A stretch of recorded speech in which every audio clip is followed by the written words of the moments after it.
That's where I like it. But I'll keep going on him. Just real quick, okay? It's your show. You're my buddy, so I just want to make sure you're okay? Oh, yeah, baby. What's up? Yo. It's Chris Sims. It's Chris Sims Unbuttoned. We are here Wednesday, offensive line edition. And, yeah, I'm here with my buddy Ahmed for a read. That's right. He is. He really is my buddy. We're buddies. We're doing good, though. It's Wednesday. We got a good podcast coming up today. Yeah. I mean, really, I'm excited. I love O-line talk. I think it's a big part of this draft. It's going to be big for the first round, right? There, buddy. And we're going to make some new buddies today. Right? I'm loving this.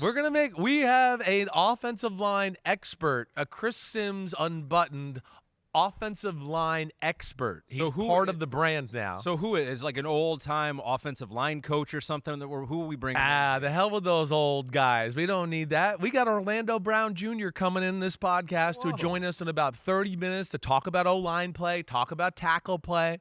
He's going to talk about 2 or 3 guys that are at the top of the draft, the so-called top 2 or 3 guys, and kind of give his assessment on what he sees. Could be a future teammate. He's super excited to do it. I got a chance to talk to him yesterday. Right? So this is he's legitimately wants to get on, talk. I think he wants to get into this side of the business a little bit and dabble. He's got a great personality. So we'll have another buddy to add to the list today. I can't wait for that. So let's get through it. So you said half an hour from now. Yeah. So we'll try to do that. We're going to get your views on some of these offensive line guys. Yeah. You're not going to straight out rank them. We're going to play before and after. It's a game we like to play. Sure. And as always, I always tell you who my favorites are and who I like. So anybody out there, we're not going to go 1, 2, 3, 4. The biggest thing with these guys is who's a guard, who's a tackle, right? Does this guy, he was a tackle in college, but can he really do it in the NFL? Because we know that's a whole different animal in the NFL as compared to college. So as we set it up here, I mean, your history with wide receivers is out there, well chronicled, very good. Quarterbacks out there, well chronicled. There might be some people out there thinking, Chris Sims, former NFL quarterback. What does he know about offensive linemen? I'm not even sure I can trust him on quarterbacks. How do I trust him on offensive linemen? What do you look for in offensive linemen, and how do you evaluate? Yeah, I think the biggest thing is, when it comes to tackles especially, right, they got to have a certain size and look to them because you got to think about it. You got guys like Myles Garrett, Khalil Mack, right, coming off Danielle Hunter, who are 270 pounds and run high 4.5-ish and can create a lot of power. So the pure size and the ability to go, wait, if that guy goes speed to power, can you stop him from doing that? Because I don't believe you can, right? So that's important. You see that. So that's the first thing. The arm length, of course, is huge. We're going to get into that. It's a real thing. Again, if a defensive end like Myles Garrett, who's got a ton of power and explosive ability, his arms are longer than yours, and therefore he can hit your body before you can stop his momentum at all with your long arms, advantage Myles Garrett, right? So that's the thing you're going to look at. And then, of course, the footwork. The footwork is something, is he capable of getting back and kick-stepping and getting back there to stop a Abdul Carter in the NFL with an incredible speed rush or somebody of that nature as we're talking about, right? So you got to have a little bit of all of that, let alone IQ and pretty good technique. And so that's why, as we always discuss, and you said it the other day, it's arguably, other than quarterback, the most important position in the sport. That and pass rusher and left tackle. Got to protect your quarterback. Yeah. You think that there are a number of guys who could go in the first round from our text yesterday. I do. DraftKings set the over-under for offensive linemen drafted in round 1 at 6.5. You think it could be over that? I do. I would not be shocked if there's 8. Right? I certainly think it could be 7. I think this is the weird thing of the draft. I mean, we could get to a point here where you'd go, man, between offensive line and defensive line, that's half the first round. Maybe some of these skill guys and other guys that we thought were for sure first rounders, maybe they'll trickle into the early second round, right? I mean, and we get 8 all-linemen picked, and then we've talked about 6 or 7 edge guys getting picked, and that's not even getting into, we think will be for sure 3 D tackles being picked. That's more than half the first round, right? So that's where this is a great storyline, or one of the things to kind of watch out for as the lead up into the draft and, of course, on draft night. So we're playing before and after. We'll show you where they are being projected to be taken in the first round or second round, and if you would take them or if you think teams are going to take them before or after that. I mean, the game explains itself, but I just did it there just to make sure. Let's start with Will Campbell. He's projected to be the first offensive lineman off the board. LSU guy, 6'6", 319, 3-year Three-year player at LSU, was first-team All-SEC in 2023, shared the Jacobs blocking trophy last year with Texas's Kelvin Banks Jr. You saw Will Campbell on film. His short arms has been a topic of conversation. I'm sure we'll get to that, but what did you see? Well, that's an issue. And I'm going to just flat out say right now that I don't think he's a left tackle. He's a guard, okay? That's what he is. Now, maybe he can play some left tackle. He's going to have to prove me wrong. But when you really look at it, like those arm issues, those anchor issues, they're a little more concerning to me than some of the other true top left tackles in the draft. You can't just brush that aside. You can't just brush that aside. You definitely cannot. There is too many plays where, oh no, and again, you get to see it. This is what's awesome about SEC and Big Ten football is a lot of these tackles are playing NFL defense ends, and a lot of these NFL defense ends are playing professional tackles when they're playing in those two conferences. So you don't have to like guess much or go, oh, I don't know how good this guy is. You get to see it. And there is, for me, in my liking, too many snaps at left tackle where he's just pushed back into the quarterback too much. And, of course, as we know, in the NFL, the quarterback's going to hold the ball even a little longer and wait for plays to develop down the field a little bit more. So that is what I don't love about left tackle. But there's no denying, I mean, he's a special talent at the position. I talked before a little bit on here, like I don't love his body, but when I got into it in the nitty-gritty of the film, I liked his body, I think, more than I thought. I don't like his stance. He's got a weird stance at left tackle, right? But he looks more like a big guard. He's tall. He's a little more slender than your normal big franchise left tackle. He's got pretty good legs, right? Torso, right? And not a real big butt. He's got more torso than leg. He's kind of like low cut, as they would say. But elite mover, very smooth, and anything movement-wise that you want, right? Whether that's pulling, getting to the second level, screens on the edge, all of that is really good. The run blocking is phenomenal. I mean, he's aggressive, right? So he has really good get-off. He gets after you, right? He upon contact, right, uses his momentum, continues leg drive, and likes to finish block. So all of that is really good. And that's where I get into he looks like a better guard than me than tackle. Versus the pass, he's got good feet. He can do all the stuff to kind of stay and mirror in front of the guy, right? But again, he doesn't strike with his hands and arms all that well, and a little bit of a lower cut guy with not a big butt and real big thighs, right? When a guy like Shamar Stewart or Nick Scorton Texas A&M, yeah, there's a little too much give there. And they're only going to get better at that type of stuff when you get in the NFL against these defensive ends. So that's what concerns me a little bit, right? He either uses, this is what I said, he either uses feet really well, but then he overdoes it with the feet and he'll get overpowered or undercut. Or he'll kind of brace for, wait, my anchor's not that good, so I'm really trying to anchor. I'm getting ready to anchor, and then someone beats him with speed, right? So there's a little bit of issue there because he knows there's a deficiency there, at least in my assessment, right? I wrote, no way is he a tackle. He plays a little high versus the run, but damn, he's good. It's hard to argue the results, right? His pass pro is not that of a first-round tackle, not in my opinion there. He's guard all the way. I did write he's a little overrated. I don't think we're seeing Zach Martin or Quentin Nelson here, right? But he's still no doubt day one starting guard in the NFL. And yeah, I think he goes, somewhere early in the draft. All right, so we have some graphics here, and we have a soundbite from him. So Kristen, I'm gonna put you to the test here. I'm gonna fly around here. We got a gon for him, one of the most unusual looking gons that you will see in this draft, just to illustrate the point that you're making here. It's like the athletic stuff is awesome. 40-yard dash, even his height and weight for a big guy, he runs pretty well. You just have that wingspan that's in the 7th percentile, arm length in the 21st percentile, hand size in the 18th percentile. It's he was high. not blessed in that category. No, and they're important. And, even like when you get into hands, arms, wingspan, right?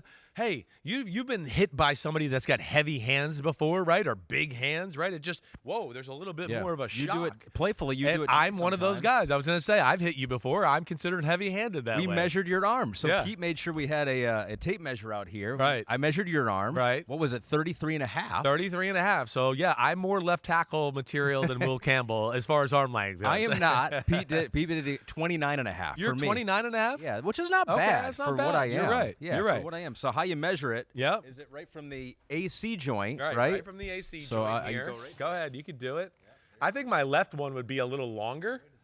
I think it would be longer because I think my left one's a little more stretched out from my throwing days and quarterback. But 33 now, maybe. I went down a little lower. I might have messed that up. Okay, so you might be wondering, are there any tackles in the NFL right now who have a shorter arm length than Will Campbell. And we do have a few. Pete has compiled a few of these guys. Rashawn Slater, 33-inch. Luke Gedeke, I think is how we pronounce that, 32 and a quarter. Gadecki, right. Okay, Gedeke. Yeah.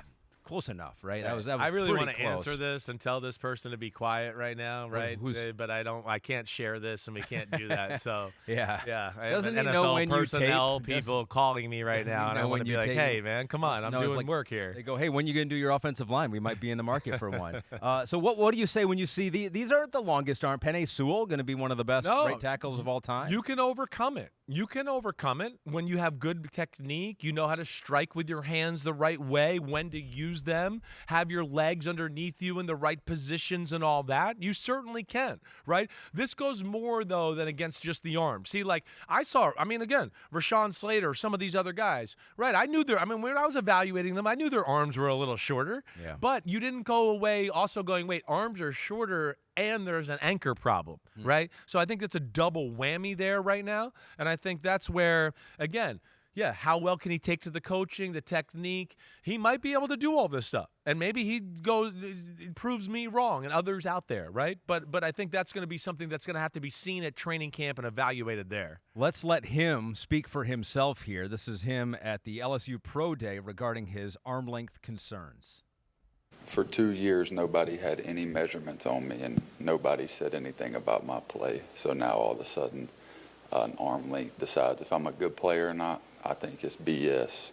But, any decision makers in the NFL, they don't really care. It's all, people who don't coach, and they don't coach for a reason.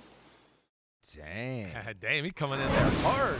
Coach for a reason. Damn, there's a reason I'm sitting here next to you, buddy. Okay. You would never choose to do this, so there must be some reason. Again, what I understand what he's saying. He's going to defend himself, and I like that edge about him. And he plays with an edge. That's what I like about him too, right? He plays with an edge of the guard. He likes like obliterating people. So that's usually kind of a guard type of thing that way.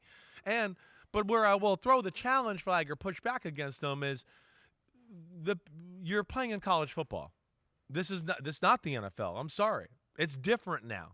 And you're going to see a whole different group of people coming off the edge on a weekly basis who are professional, technical, obsessed with it all the time, right? And going to play defenses that are conducive to, I'm just going to rush past the passer all game.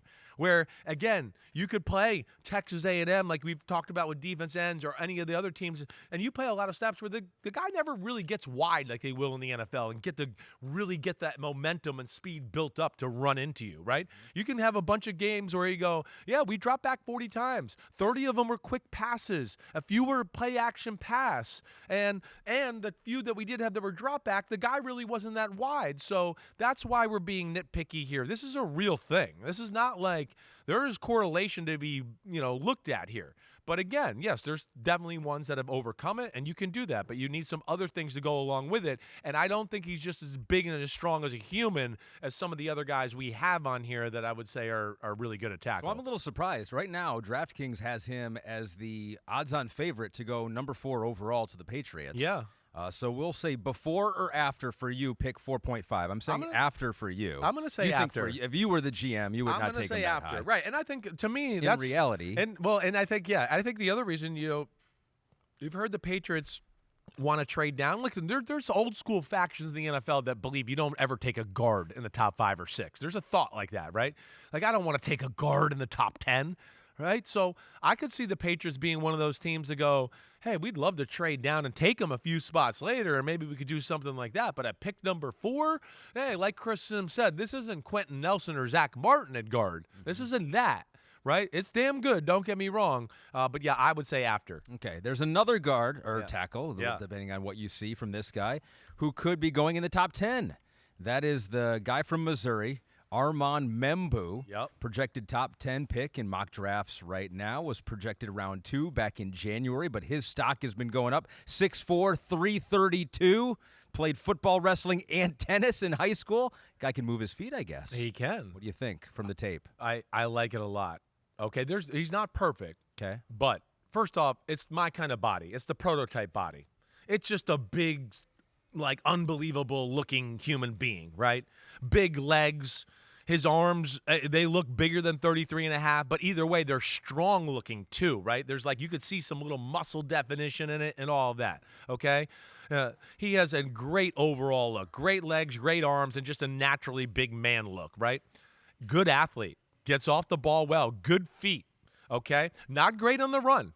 The run game needs work. There's too many plays where he leans on people or stops moving his feet, and you go, you're too damn good to let that guy off the hook here or let him slide off of you. It's his wrestling background, maybe. Like, honestly. I mean, maybe right? it is. Part of that. Maybe it is. Maybe he gets see engaged and he thinks, okay, wait, I'll do my upper body. He got to learn to bring his legs with him in the run game a little bit. But we're not drafting him for that here right away. And I'm not worried about some of that stuff because it's coachable, okay? The other thing is, he is phenomenal as far as pass game protection. He's phenomenal, and that's what he's going to be drafted at.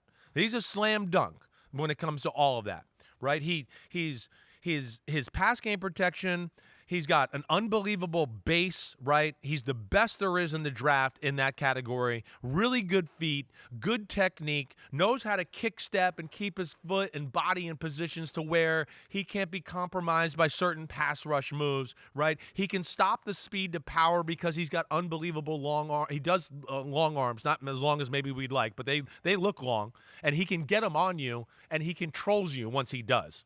That's the other thing, right? So he can be in a good position. Oh, you're coming to go power rush on me? And he goes boom, and he hits you, and it's over. You're done. He's going to stop you in your tracks right there. He has the best anchor of anybody in the draft for my money, right? The run game needs work. Like I said, he doesn't dominate like he should, but the pass game and what he's being drafted for, yeah, he's pretty special in that department. You're not ranking your guys. No. Is he your favorite?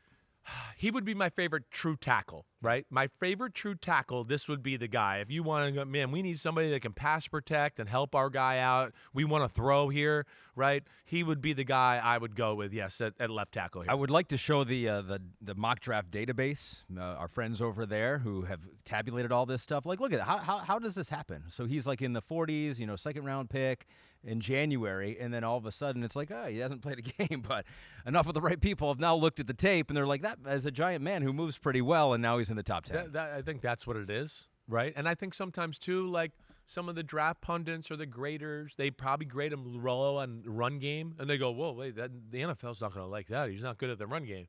But then the O-line coach gets it and goes, his run game's not bad. He just takes a bad first step sometimes when he's got to go to the right. We can fix that. What you can't fix is the fact that he stops everybody in their tracks when they try to go around him in the pass game, right? That's the biggest thing. And that's where he's special and going to make his money there. Yeah, I want him to be a little more dominant and physical in that run game too. But, yeah, I think he's a slam dunk left tackle, ready to go pass protection-wise day one. But at the end of the day, this is before and after. Yeah, and what are you saying here? He is the favorite to go number 7 overall to the Jets. So Pete has put the over-under at 7.5. Will he go before that or after that? Man. I'll say before. You think before? I think the Jets are a possibility. I do. Yeah, I will. I think the more thing I worry about, I mean, the Jets took a tackle in the first round last year, but they go do that 2 years in a row. That's what I worry about, or like that's what comes to my mind a little bit. Different regime. This is a tough one, though. But yeah, I'm playing a little bit of that. It's Detroit. They believe in the big people, the O-line, right? At some point, they got to address something for the future here. I'll say before, even though it's barely before, okay? And he's worthy of that. He is worthy of that. I do like his game. I love his pass pro. Question, is this next guy worthy of a top 15 pick? He's from Texas, so you're probably going to say yes. Kelvin Banks Jr., so he is 6'5", 315. He was a 5-star recruit, top 10 nationally coming out of high school, 3-year left tackle starter at Texas. That's pretty good. Yep. Won the Lombardi Award this past year as the nation's top offensive lineman, the Outland Trophy for the top OLDL. So he's got all the accolades. Yeah. He's a multi-year starter for a big-time school. What do you think of Kelvin Banks? I love Kelvin Banks, the athlete, the player. He's one of the best run game blockers in this draft, okay? I mean, aggressive, athletic, moves people off their spot, finishes blocks, does all of that. So that's what I love. second, like anything athletic-wise that you would ask of the position. Pulling, again, screens on the edge. Wait, I want you to help me double team, and then we're going to get to the second level and get to the linebacker or safety who's coming down. He is really good at all that, right? So you're not going to have any questions with any stuff as far as athletics or moving people in the run game. That's not the problem. The pass pro is where I worry about it a little bit. And I think with Kelvin Banks, listen, in my perfect world, I'd rather have him at guard at first. That's the way I look at it. Again, I see things where I go anchor problems a little bit, gets pushed back just a little too much for my money. And then the other thing is he needs technique work at tackle. You could watch a game and watch him take 40, right, pass sets, okay? And you could see 20 different ways he does it. Right. One day he goes out as an athlete like he's playing basketball on defense. Then another one you go, oh, there's the kick step. Okay, that looks good. Then another one you just go, damn, he's just turning and running. Like I don't know what he's doing there, but he's getting it done for the most part, right? So that's the area that you worry about.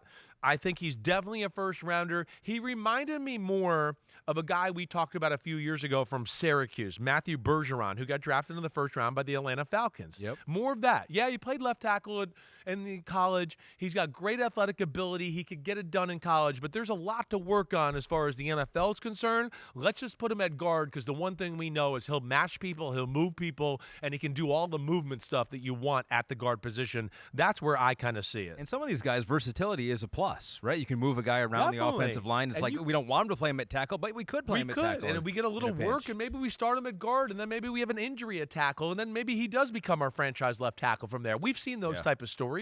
That happens. Again, you're going to graduation school here. You're getting your PhD, and you got to be on your game in all facets here, right? And just the footwork, the feet are great. It's just not the proper footwork, right? He's not great with his hands. He doesn't know how to punch to slow pass rushers down, right? And that can be an issue. He does stop. He can stop moving his feet sometimes upon contact and then let the pass rusher kind of get a second wind and get after the quarterback a little bit, right? So those are things can get his feet too close together. And then I talked about the anchor, all that. But all his bad plays are mechanic problems. They're not physical problems. That's the one thing I came away with. Elite run game blocker, definitely a guard who can work on some technique stuff and be a left tackle in the NFL at some point. But I would want him at guard first. You like him better than Will Campbell? I'm trying to piece together a Chris Sims top 5 in my brain. No, I hear you. I don't know if I would put him in front of Will Campbell. It's close though. Yeah. It's close. And to me, I mean, no question, first round guard, right? And I have no problem him being drafted anywhere from 15 to 32, right? That's kind of where I would see it happen. It might happen earlier. If a team looks at him at guard, I think they're going to look at him and go, hey, he can play for us right away, guard-wise. And so maybe that would happen earlier. But, yeah, he's a big-time player. So Pete has looked at it. He is often mocked number 13 to Miami. So before or after pick 13 and a half? That's the teams that are going to like him, right? Yeah. Oh, I wrote my last line is athletic O-line teams will like him, right? Mike McDaniel, a Shanahan at 11, right? Like those guys who can do their zone blocking and all the crazy movement stuff they do, right? So they'll have no problem there. Whew, I'll say after. Okay. I'll say after, but damn, it's right in the range. Pete's making it as hard as possible on me. Thank you, That's Pete. That's what he does. That's what a good producer does, and Pete is doing that as well. Josh Simmons, next here from Ohio State. Got a couple Ohio State guys we'll talk about, a couple Big Ten guys we're going to talk about. Right. So this is an interesting one, 6'5", 317. He is a 4-star recruit, so he improved at Ohio State, had an injury last year. I think it was a knee injury that cut his season short. Yeah, torn patellar tendon. So didn't get to see a whole lot of him. Ohio State obviously still had a good year without him, but from when he did play, what'd you see from Josh? Man, I like him a lot. I do. And I think he's one of the few guys that I'd say is a true left tackle right away. Right? It's not like, ooh, I think he can do it. I'd like to start him at guard. He's an interesting thing. He's the blend of like the giant human being that I like, but also has some of we'll talk about some other guys, or like we just talked about with the guy from Texas, a little bit blend of giant human being and athlete combined, right? With the way his body looks. I mean, first off, look at him. It's just big, natural 317 pounds. It's not really fat. It's great legs. It's great arms, right? There's a little belly in the middle, which is what you want, but it's nothing bad. You want that belly. You need a little bit of a center of gravity there, right? So I love his legs, his thighs, his arms are borderline, but you see the things there to what maybe people say Will Campbell can do or whatever. I go, hey, this guy, he does it. I see it. So I don't have any questions. Elite athlete, right? Maybe the twitchiest athlete of all of them. And what I mean by twitchy is he could just be like, he could box somebody and get set up and be ready to box somebody else in a hurry, right? That's what I mean by twitchy. I blocked this guy. I passed him off. I'm ready to. My hands are ready. I'm ready to go right away. Just really quick in those little short areas to always have his body in position to take on a blocker or get ready for that blocker. That's what you see. Physically dominant in the run game. Can really move people. Can really deliver blows on that initial contact. Right. Few plays where you wish he finished a little bit better, but it's not bad. Feet are awesome. Athlete awesome. He's got good technique in the run game and pass game, keeps his feet going on contact for the most part, right? And this is an interesting thing he does too. He's shows football IQ to me in the fact that sometimes, okay, he might not be dominating the guy, but he knows where the ball is going. And he'll go, wait, as I'm blocking, keep my feet going just to get in position to shield this guy off from being able to get Travion Henderson or Quinshon Judkins, right? Very interesting that way. Shows great awareness there. And in the pass game, it's good feet, it's good technique. And see, what he does that's different than Will Campbell, the arms are a little longer. I would bet you his total wingspan is also longer because he's got big square shoulders better than Will Campbell. You can't forget about that aspect too. But he closes the gap right away, right? He doesn't like kick step and go, hey, come on and get some momentum and crush me in the chest, and then I'll see if I can stop you. He is so athletic and good, he could take that first step and kind of get on the defense end to where it's like, well, you got no momentum.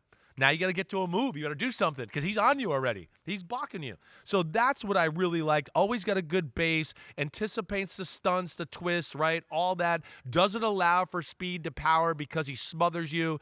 He's better all around than the Missouri kid, right? And it's debatable who is better versus the pass. And I think I'd probably give the Missouri kid the advantage there, but not by much. Interesting. So you like Josh I like Simmons Josh Simmons a lot. The injury might hurt him a little. So that's the thing. That. He is often mocked number 25 to Houston. So let's make that the over-under, 25. Because if he was fully healthy, not coming off that knee injury, I don't think there's any doubts before. Mid, early. Right. So what? Even with the knee injury, I'm going to say before anyways. Still before. I'm going to say before. I don't think that's... left tackle, if it all just checks out and there's no major problem there, I think he's going to be totally fine when it comes to this conversation here. And obviously it's what your team needs, and you mentioned Miami, they're looking for different dudes, and so it's team fits and where you're drafting. Definitely. But overall, like, you would value a guy in the draft, overall value, like a Josh Simmons, more than the guards that you mentioned here. Like, I would. Yeah. I do. I always value the tackle a little bit more. I love that. Hey, we're having Orlando Brown Jr. on in a minute. They're in the teens there. Would they think about taking somebody like that? I know they've had some guys come in and visit that are left tackles. So, they might be looking for the future. They might be thinking about maybe one of our guys that we think's a tackle, they're going to move him to guard. I don't know what they're thinking, right? But, yes, I think this is a guy that is no question one of the most talented and true left tackles of the whole draft. There's another guy in the Big Ten who's getting a lot of pub here and is a projected late It's so first funny rounder. when you say Big Ten. I'm still not used to it. Oregon, I know. I look at their schedule. I'm watching film on the Oregon still, and it still doesn't. I'm like, what? They're playing who? Yeah. This doesn't make sense. My mom was watching Ohio State, Oregon earlier, and I was like, who are you rooting for? She's like, well, I usually root for the Big Ten, so probably Ohio State. And I was like, they're both Big both Ten. in the Big And Ten, I was like, oh, yeah, Mom. I forget that. So Josh Conerly. Yeah.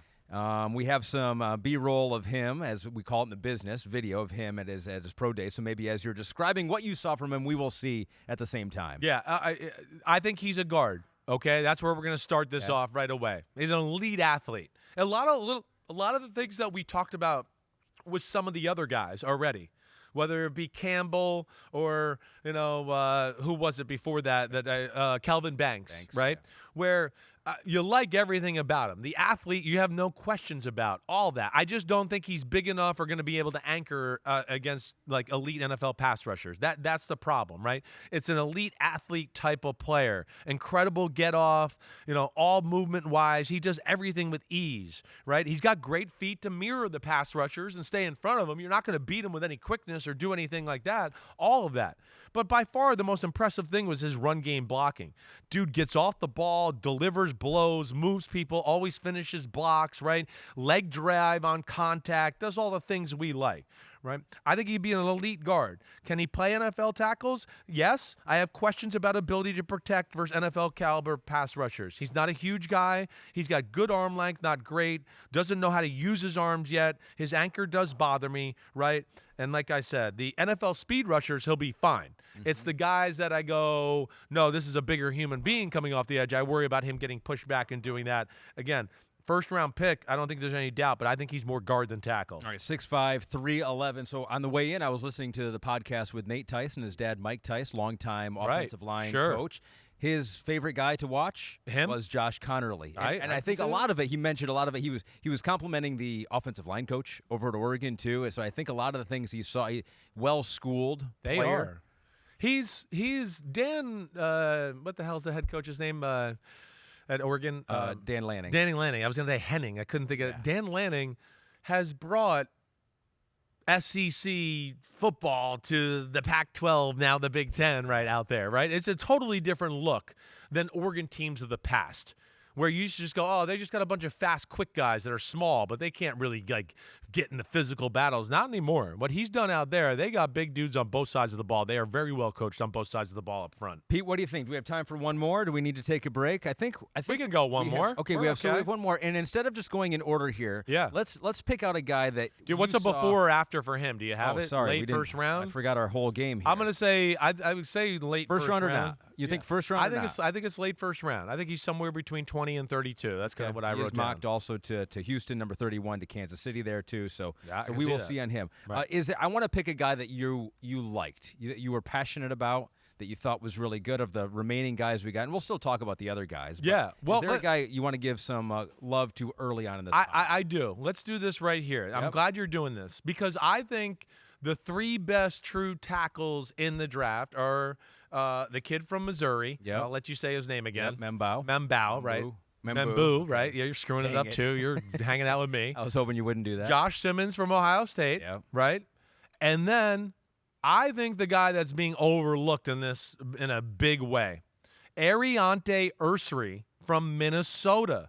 He is ready to play left tackle in the NFL right now, just like the other two guys. He was one that I looked at and I was just like, I don't get it. Why haven't I heard this guy's name? I don't understand. Again, he's playing in the Big Ten. You get to see him against NFL pass rushers. Oh, he got beat by Abdul Carter once or twice. Well, this just in. Abdul Carter beats everybody once or twice. I mean, damn. So I like this kid. And Minnesota would be another one where we just talked about Oregon. They're really well taught up front. His mechanics are good. He's a big, easy, big guy, right? He's got a good anchor. He's got a little nastiness into him. Like, definitely one of the most underrated. I don't know why we're talking about him. And, like, would not shock me if we were sitting there and at 31, the Kansas City Chiefs said, we're taking the kid from Minnesota, left tackle. He's going to start for us this year, right? I think he's that caliber of player. And that's where you get into, will there be 8 offensive linemen in this damn draft? I don't know in the first round. We have his pro day as well so we can see him. I think some of the knocks on him that I read out there was that he played to the level of his competition. So maybe he played with more aggressiveness, better finish against the Abdul Carters in Penn State, and some of the lesser opponents, the tape was lesser than. This is where I think you could get a little tricked by it, and if you don't really dig in and watch games, right? You're going to see a few plays where, because he's kind of tall and linear, right? Maybe as where the other guys had these big legs and wide hips, and so there's some maybe underwhelming plays when he gets in what I call the wrestling matches, right? Where it's like, oh, wait, it's a stalemate, and they're both jockeying for position. And because he's a little taller and got long legs, he might fall off of those every now and then. But there's way more good than bad. And again, we're not drafting him necessarily for the wrestling matches. Those are things we can work on and get better. We're doing it because we've seen him against elite defense ends in the Big Ten, and he can protect at a high level. And I think that's where I think he could be a guy that shocks everybody, whether it's late first round or even the top 40 picks, comes early in day 2. He was a 3-star recruit out of high school in Missouri and then spent 5 years at Minnesota. The last 3 as a starter at left tackle, was the Big Ten Offensive Lineman of the Year this past year. And so cool story for Ersery. I We mean, definitely heard about him while we were out there. covering Big a Ten couple Offensive games. Lineman of the Year? And you mean one of the conferences that always puts out good offensive linemen? Yeah. That says a little something. I mean, again, when you're in the SEC or you're in the Big Ten and you're winning lineman awards, you're pretty good. I don't give a shit what they say. So right? he is late second round right now is where he is projected. Before. You like him before you think he'll go before. I think he will. I think this is one a little like we've talked about with our buddy Kyle Williams. This isn't me just going, I got a hunch. This is me after long studies going, damn, this kid's fucking real. Like other line coaches, other coaches are going to see this and go, hey, he's ready to play left tackle right now. All right, I like that. Pete, is it time for a break? Yes, he All says right. it is That time means for a Orlando Brown might be waiting for us. Maybe not. We don't know. We're on might have NFL player time, so that could be a few minutes late. I know. I used to be that guy, too. We may come back and do more of the offensive lineman, or we'll talk to our special guest when we come back.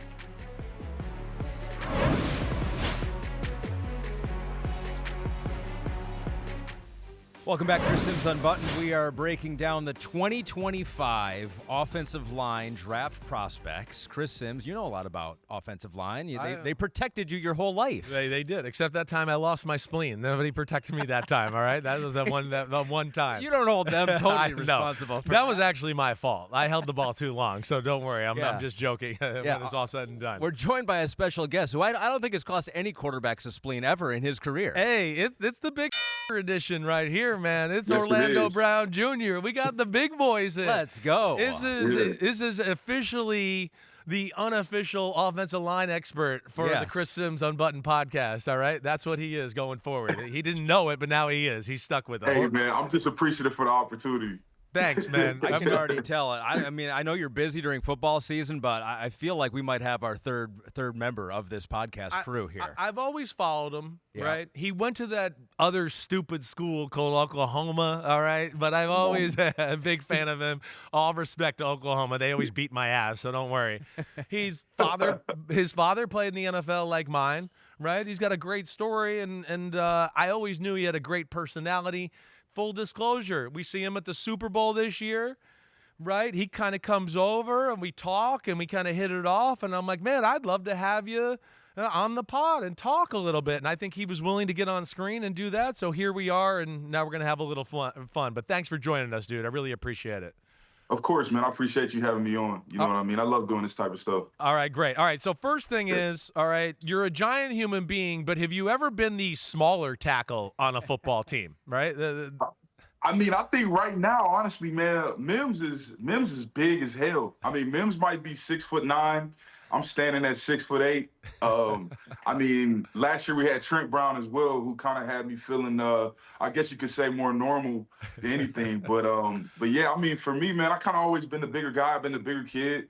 I mean, I grew 2 inches in college when I got to college. You know what I mean? And I went in at 6'6" and left at 6'8". So, you know, I've always been the bigger guy. But I mean, I'm telling you right now, Marius Mims is a big man. It's a ridiculous. I mean, I saw him in a picture last year next to you, and I was like, I've never seen Orlando Brown look like that next to anybody. Like it's incredible, right? Wait, all right. So while you're on it, 8th grade, how big were you in 8th grade going into high school? Man, 6'4", man, 400 pounds, like 450 pounds. Yeah, I would tell you this. I didn't start moving. Really, I don't think I sprinted for the first time till I was about 13 years old. Oh, wow. Like I was eating cereal, swimming in the pool. I mean, my dad's biggest thing, man, as you know, your dad played in the league, his biggest thing was being a kid as long as I can. Right. And he always stressed that to me. He always told me, though, once I started playing football, there was no looking back. And, man, I believe, for me, I didn't really commit to the sport till around 8th grade. By that time, I was 450 pounds and, 13 years old, man. But, for me, I think, man, I was very big, but I was a kid. I was a kid up until that point. That's awesome. Your dad was like that. That really was. My dad had a similar approach, too. He let me be a kid, so I'm totally there with you. And I think we got a picture of you and Mims next to each other, so we'll let the people see it there. Okay, there but you go. damn, first off, that's just 2 big human beings. Absolutely. I'd love for you guys to be my protectors any day of the week. That's for sure. Now, Yeah. speaking of protecting, okay, I got to ask you this. You're the only person in the NFL that's played with Lamar Jackson, Patrick Mahomes, and Joe Burrow. And as a quarterback here that loves all three of those guys, right, give us a little bit of where those three are similar and maybe where those three are different, if you don't mind. Yeah, I mean, I think honestly, just like any quarterback to probably ever start a game in the NFL, there's a certain swagger, certain mantra you got to have and confidence in yourself to be able to even have that ability to go out there and, I mean, throw the ball in the tight windows, lead a team, lead a group of men. So I would tell you they all share this similar level of confidence, but they differ within their personalities, man, and their day-to-day approach as well. My biggest thing as an offensive lineman for me is getting to know the quarterback for the way that he sees the game. And it makes my job so much easier. It was something I learned in college, blocking for Baker, playing in that system under Lincoln Riley.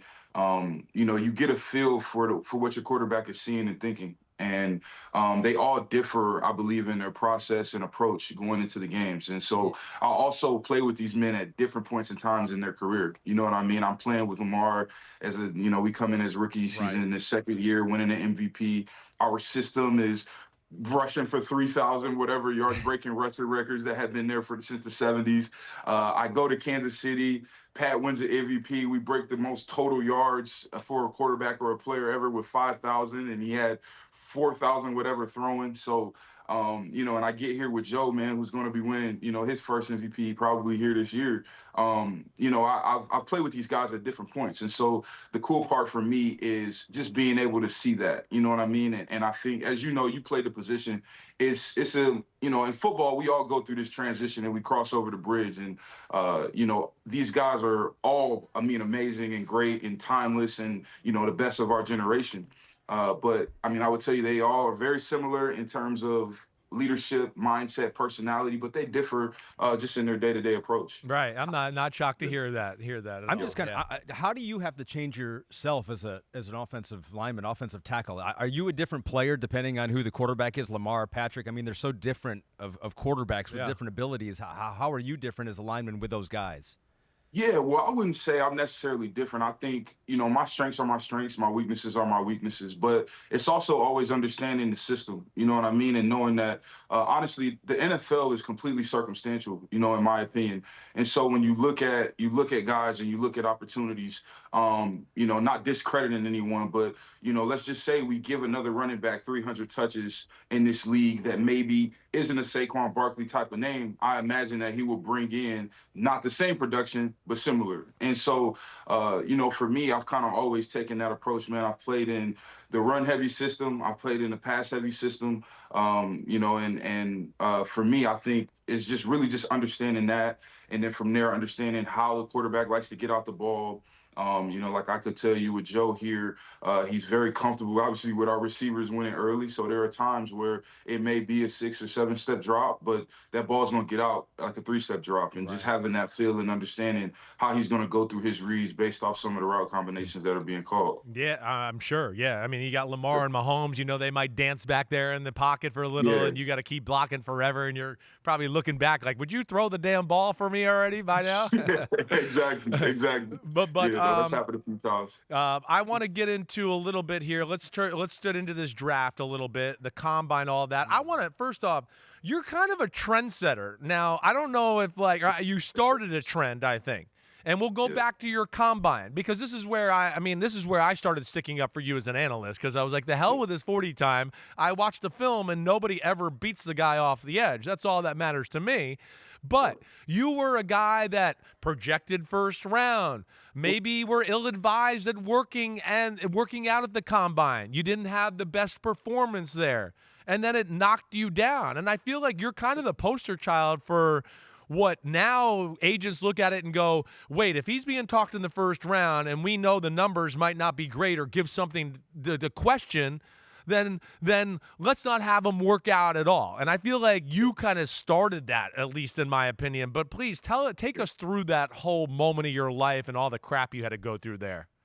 Yeah, no, it was very difficult, man. As you said, just because I know the type of player I am, and I knew my capabilities coming into this league. I had blocked so much first round talent and talented players and defensive ends that were, good players in the league. And so it was frustrating for me. I was very disappointed in myself, honestly, with my performance because, I say I came in the league with a shit stain. You know what I mean? And it's never a good feeling. But for me, man, I just, like I said, I've just always been self-aware. I would tell you, even to this day, I am probably still one of the worst athletes in the NFL. But you turn on the film and I'm very functionally strong. I'm able to have good enough feet, really good feet to stay in front of the defender. I'm as long as ever. I'm as big as ever.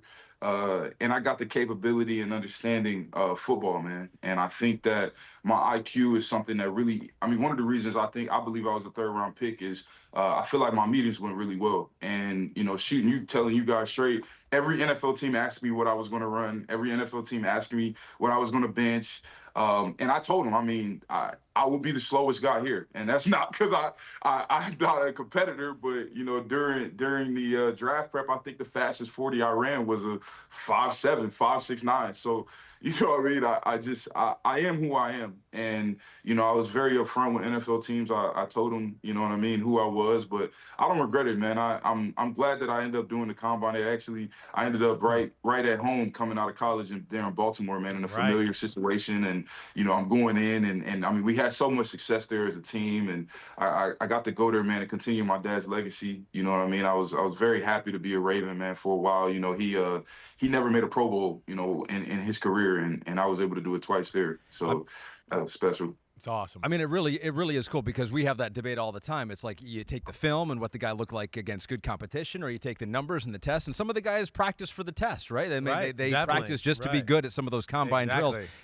Chris is making me, and Pete is making me read some of these numbers from the go ahead. You say I'm all doing the it against my will. Yeah. He's so far away, but when I do see him in person, this could be a problem. So 2018 combine, it was 14 bench rep press. That was the worst 40-yard dash time, broad jump, vertical jump of anyone at the combine. Mike Mayock, and this is not me, this is Mike Mayock, said the 5.85 40-yard dash was, quote, historically bad time. And so it was all those different numbers. Was it that, you think today, if you were to do some of these combine things, like that's just not the player that you are. The things that you do not translate to what they're testing for at the combine. And how many other players fit into that category too is kind of an interesting question.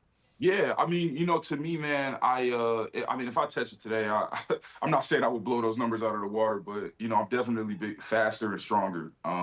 So, I've kind of proven that to myself. But to me, man, I think, and Baltimore got it right for me coming out of college, is evaluating the person, knowing the type of person that it is. And, there's been so many examples of guys that have great combines and come to the NFL and aren't able to be productive. Bad combines come to the NFL and are able to be productive. A la Terrell Suggs or Calais Campbell. I remember those names coming up. Yeah, that's right. You know what I mean? There's guys that, didn't necessarily have great combines, but, have gone on and had amazing NFL careers. But I think when you evaluate the person and the person, and I took a ton of 30 visits, obviously the character was red flag just based off my performance. But given the opportunity to sit down, talk to an offensive line coach, talk to a general manager, you're going to know that I'm all ball. And I'm somebody, man, and I've always been like this. The more reps that I do, the better that I'm going to get. And so, man, coming into the league, I knew that, I've taken a ton of tackle reps against great players. At the time, left tackle, then getting to the NFL, transitioning to right, which was, a very crazy large adjustment, man, somewhat difficult for me. But, I think, man, really just evaluating the guy. When you know the person, good things happen. And so, you ask about other guys that aren't necessary, that haven't tested well but play well. I would imagine there's probably more guys that are around average to below average than we think.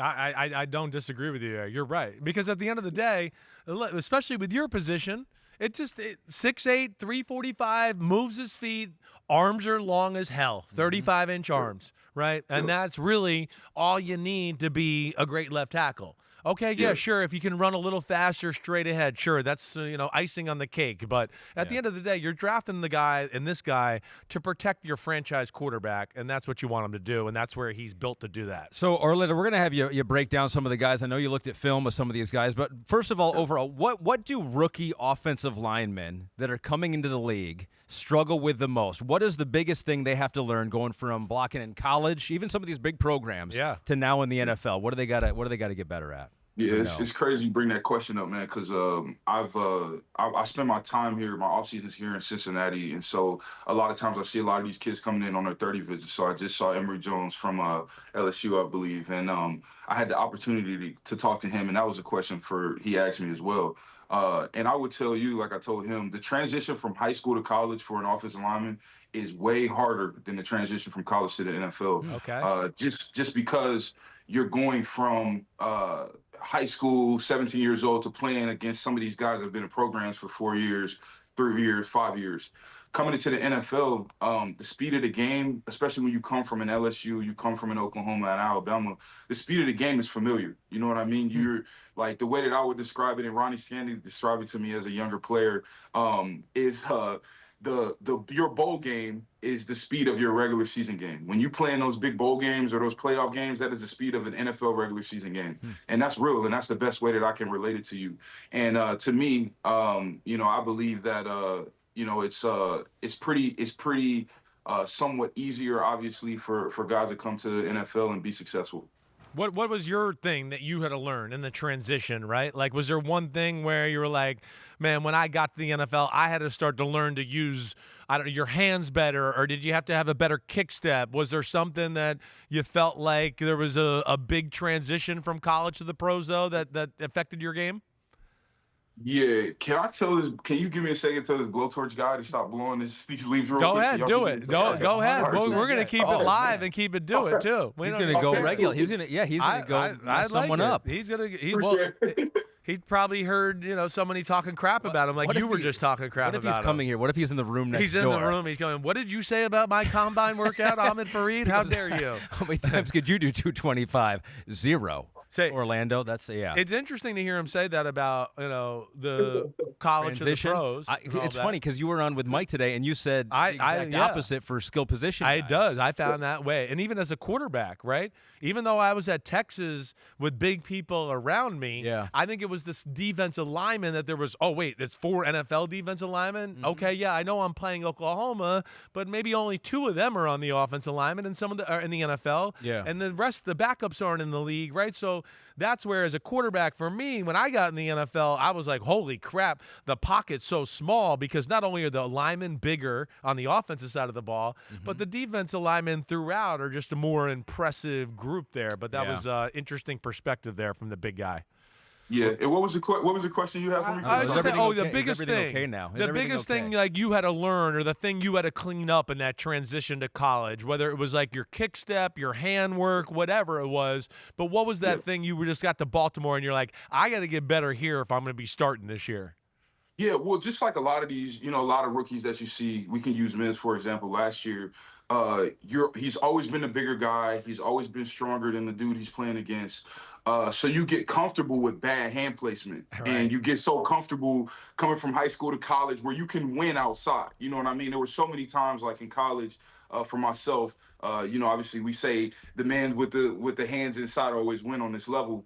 But there was so many times in college, I would win a rep with my hands outside, and it doesn't matter who I was going against or where they were drafted. But when you get to this level, you got to be able to develop a punch, and developing a punch is going to give you time, is going to give you an ability to disrupt the rush, because that's the biggest thing is the level of athlete, as you mentioned, as a quarterback, you going from college and there might be only 2 dudes over there. Well, now, I mean, these guys that come in rotation, it seems like every team has a demigorgon where it's just this guy's got elite hips, he's got elite hands, elite speed. He may not have the production, but he has the ability. And so you got to be able to disrupt the rush, man. And to me, I think throwing my hands, learning how to punch, winning inside with hand placement, the transition within the rush of being able to punch a guy like Joey Bosa, oh shit, he's already countering. You know what I mean? It's like Right. having that ability to be able to process those things quickly, understanding that, man. I think for me though, personally, it was really just developing a punch. Right. Yeah. We were talking about that before you came on because we were hitting on a few of these top tackles. And, yeah, the good ones, especially the ones that play tackle, know how to use their hands a little bit better. So let's get into this a little bit. I know you got a little feel. You've looked at, let's just say the projected top 3 linemen or the big 3 names, Will Campbell, right, Membou from Missouri, and Josh Simmons. Let's start with Will Campbell, right, because there's a big debate about tackle or guard for him. But tell us about the player and what you think about him. Yeah, I mean, he's a dog, man. I mean, I've watched over the years. I've just happened to obviously catch a ton of their games watching there. And then, when you break down the film, I think it's clear as day, just his capability coming into the league. The big talk is, can he play guard? Can he play tackle?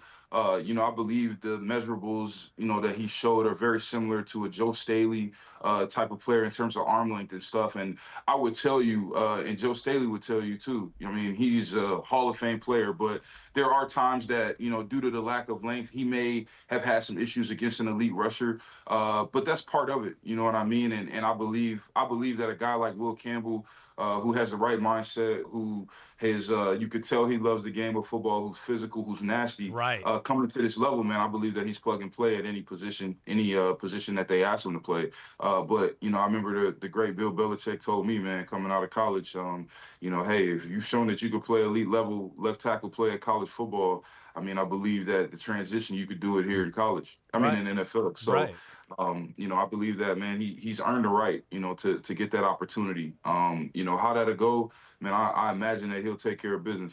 Yeah, I mean, I know. I'm interested to see what it does, too. I was one here that says I think I'd want him at guard at first, right? And then, we'll see. But I definitely had some issues, maybe a little, like with the things you kind of just alluded to a little bit. Never really punches and stuns somebody to, like, stop the speed to power, right? The anchor, I'm big into the anchor because, as you know, and when Myles Garrett's coming off the hedge or Trey Hendrickson, they're bigger human beings and their speed of power is real.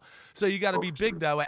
I question that a little bit, but you liked everything else you saw, right? Like you're impressed with the athlete, the way he blocks in the run game, all that type of stuff.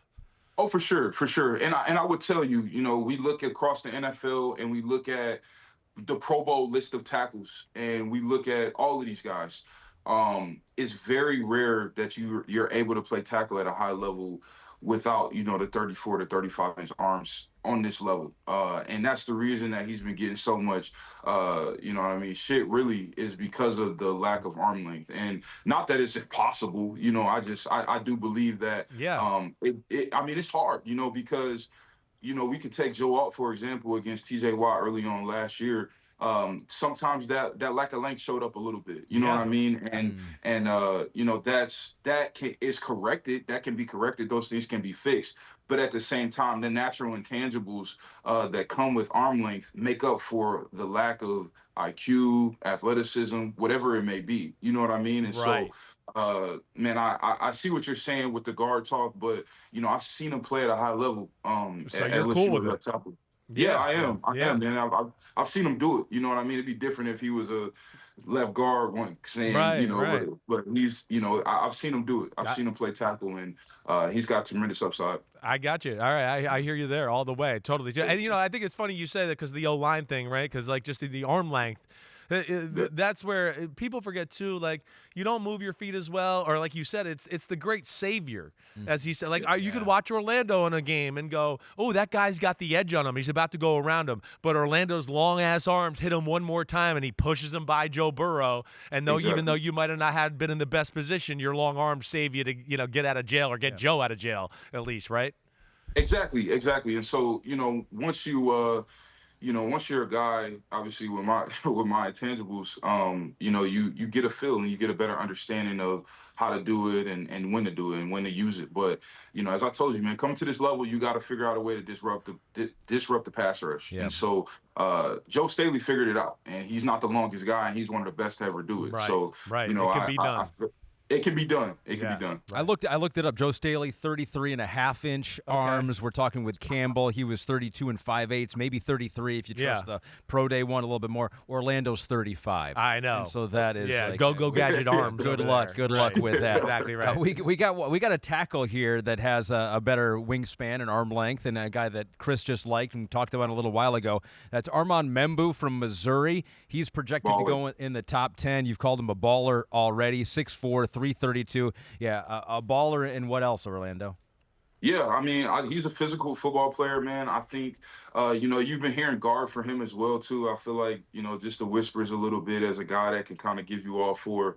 But just watching his film, man, he's got the capability to come to this league and be very successful early on. I think, as I mentioned, he's still a guy that's a little bit raw in the area and pass protection. I think that's more so system-based, just the way that they were calling plays and the Florida games I was watching.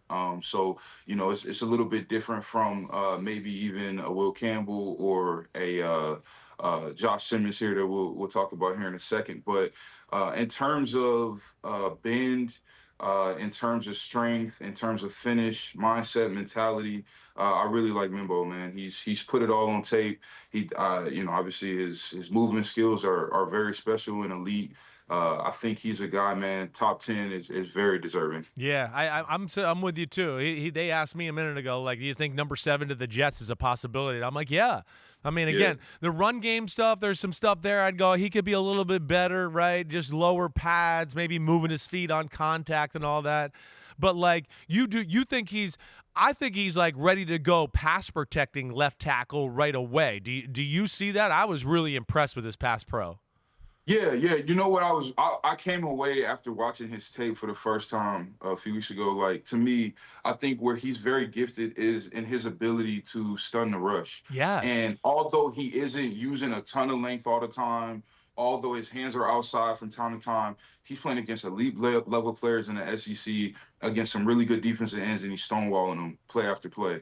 And there will be some issues that he'll have coming to this level, learning to get his head out of the blocks, having to play somewhat within his insteps and having his weight properly set within his pass protection and his footwork. But watching him play, I mean, I really feel like, I mean, it's not many reps that you turn on and you're like, damn, how did he lose that? You know what I mean? He's winning a lot of reps just off pure talent and ability. And when you're an offensive tackle and, I'm turning on the tape, or I'm a defensive end and I'm turning on the tape, and this guy is winning reps when the other defensive lineman in the SEC is creating first touch, I mean, I think that says a lot about just his natural talent and ability. Agreed. I'm with you there. I saw a lot of the same things as how I explained it too. Yeah, he can stun the rusher. He's got a great anchor. He's got a big ass just like you, and he keeps a good base, and people don't seem to push him back very much, and I'm always in favor of that. It was a bummer that Josh Simmons got hurt because he was showing a lot of the same things. I mean, we do have some film on him, but when you looked at him from Ohio State, Orlando, what'd you think of Josh Simmons? Yeah, I'm gonna be honest, man. I think, believe it or not, I think he is the best in this group. Okay. Like, in terms of upside. When you turn on the tape of this young man and you watch him play, I believe that, when you see the footwork, you see his hand placement, you see all of these things. He's got the natural ability, and he also too, when you watch him play, you watch his base, you watch how low he's able to play, how quickly when he is crossing over, how he's able to get back to a base. Right. And then what I was really impressed with is the previous clip you just saw was his craftiness, right? Even right here, being able to be crafty and win that rep after the guy has an edge on you, after you've turned. Very much reminds me of that Darisaw, Trent Williams tree type of player and level athlete, where they come to this level and as I mentioned before, the transition going from college to the NFL will be much easier because of this guy's natural God-given ability. And so I believe, he's probably got some of the more upside. I know he isn't a name that's necessarily been ringing a ton, but to me, I mean, I like it. I turned on his tape and I'm saying I really like this guy, the most, to probably be the most successful tackle in this class. I'm glad to hear you say that, because I mean, I really like him too. Right. I mean, I was kind of one that said, like, okay, I mean, really the injury hurts him a little bit, so you worry about that. Right. But I just said to Ahmed a few minutes ago, I was like, to me, I mean, this is He could tell I loved him and the way I was talking about him. I think he's definitely goes somewhere in the teens or somewhere like that. Like, I'd be shocked. I mean, the injury thing, I'm with you, man. I mean, impressive looking guy. I mean, could not get over it, right? Just the athlete, the way he does everything was really, really impressive. So you wouldn't have any problem with somebody taking him even in the top 10, I guess, right, as long as the injury just checked out. Yeah, not at all, man. I think, that's obviously the biggest issue coming into the league. Coming in off an injury is always tough. And so you don't always know how a guy is going to bounce back and all those things. But if I was a betting man, I've happened to see just some of his film over the years. I mean, I think, man, he's only gotten better. And when he has played game to game has been better and better and better and better. And so when you turn on the tape and you see that type of production from an offensive lineman, that kind of lets you know that he hasn't peaked yet and he's only going to get better. And so, I think for me that's what I see. He's also a guy too that can probably, I would imagine, play left guard, left tackle, right guard, right tackle. Yeah, right. If needed early on. And so that in itself creates its own value because he isn't just this tackle body. You know what I mean? He's got a body that, it's like, hey, we can put him inside early and he'll be successful as well, which is, sometimes I think of Membou, that's one of the benefits he has as well is he doesn't just have this tackle body. He looks like he can play guard as well. So, those carry its own benefits coming into the league. Definitely. I'm with you there. Yeah, I thought Simmons was a better all-around player than Mbow, really, honestly. And I gave maybe Mbow a little advantage in, like, pass protection, but it wasn't much. But I'm glad to hear you say that because that makes me feel better about myself when the Chris Sims Unbuttoned official expert of offensive line, Orlando Brown Jr., tells you, some good things that you just said there. We got to talk to him before we do all our rankings. Seriously. Next time. All right. So I'm kind of curious right now because you're into. You've looked at some tape of some guys. I know you've followed college football. What do the Bengals pick here? What are they taking? 17th? Is that where? They're at 17th. Right. All right. We're gonna. You think he's just gonna tell you who they're picking? Like, I don't know. No, we're gonna see. I don't know. We'll ask him. He's our friend right now. I mean, if you, we'll make you the GM. All right. Where are we going here with the 17th? I don't know, man. I mean, obviously we hear the whispers. It's hard to say, man. I really don't know. What would you want? What would you want? I mean, do you want a friend on the offensive line here? You guys think you need a little defense? I feel like the Bengals are in the market. This would just be my assessment. Interior offensive lineman. Okay. Or a pass rusher. Those to me are the two things I would say I would be thinking they're high up on their list right now. They're for sure. Somewhere in the trenches. Somewhere in the trenches. Yeah. Whether that be D tackle, DN, guard, somewhere in the trenches is how I see it probably unfolding for us at 17. Is I don't know who's going to be there, who's going to fall, all of that type of stuff. Yeah. But man, I see it that way. And if it's not in the trenches. I think a player, man, I turned on and I saw it as a baller is Jihaad Campbell. I don't even know if he'll be there at 17, though. I don't know either. You're right. We'll see. I hear you, though. Yeah, middle linebacker, you guys could use that, too. He's ready. He could start for you right now. I'm with you there. We're going to talk about him. He can play all over. Hey, you're the man, dude. I really appreciate you coming on here, being a part of this, having such a great attitude doing it, man. We are big fans of you. We'll be rooting for you during the year. And, listen, you just shouted at us. Whenever you want to come on, you're the official O-line expert of the podcast. So you have a free pass whenever you want to come on, big guy, all right? I love it. I can't wait to come on and talk some shit in season. All right, good, great. No problem. You're always welcome, man. Good luck, man. Thanks so much. We really appreciate it, Big O. See you, buddy. Orlando. See you, dude. Yep. He was awesome as advertised. I knew between the Super Bowl because it kind of approached us. Yeah. So I was like, damn, this is like he wants to do this. This is exciting. And then yesterday, we've been keeping lines of communication going. Yesterday, I finally talked to him. And, you never know. This guy's playing in the NFL. He's got things he's got to worry about. They're starting the offseason program. So I'm like, I hope he still wants to do this or he's going to be like, oh, man, I'm busy or whatever. But right when I got on the phone with him, I was like, oh, he's excited. Like, he wants to talk ball, and I could tell he's a gym rat. And I'd always heard those type of things, right? And we've crossed up paths a few times. So thank you to him. That was a lot of fun. And it's cool. And now I'm the guy that quoted to his face Mike Mayock saying that he had a historically bad 40-yard dash You could go home today and go, hey, kids, I talked talk trash to a 6'8", 335 guy, Yeah. and he didn't do anything to me because he knows what he's messing with. And I'm going to be honest with you. My heart did skip a beat. I know it I did. got to get up and get my blowtorch. I was like, wait a second, what's happening right now? Where are you? I didn't know what was happening. Yeah, Pete and you were trying to get me killed and murdered, but thanks to Orlando Brown and his people for setting that up. Thank you. He is invited back whenever he wants to come back. That's All right. Let's regroup. Let's roll we're through 'em. We're going to take a break. Yep, I think cool. here. Take a break, right, Pete? Are we taking? Oh, okay. We're just going to keep Just rolling going. through it.